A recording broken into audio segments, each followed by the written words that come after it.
రాసి పంపుతున్నా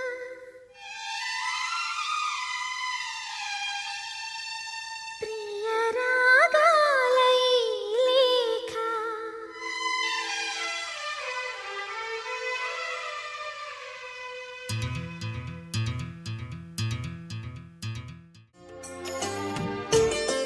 నవ మన్మథుడా అతి సుందరుడా నువ్వు చూసిన ఘనుడు అక్క ఎవరే అతగాడు ఇట్టే నీ మనసును దోచాడు శ్రీరాఘవుడా ప్రియ మాధవుడా నువ్వు వలచిన ప్రియుడు చెల్లి ఎవరే అతగాడు తుళ్ళే నీ వయసుకి జతగాడు.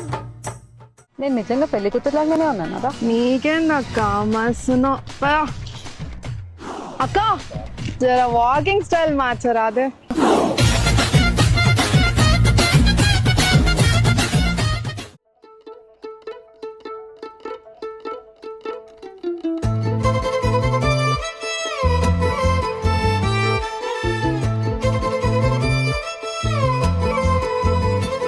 ఓ అచ్చంగా మేఘమాల రంగులద్దినట్టుగా పచ్చంగా పైరగాలి పైట చుట్టినట్టుగా ఓ కుందనాల బొమ్మ నీ కొలుకు చూడగా ఎదకుంచలవ్వున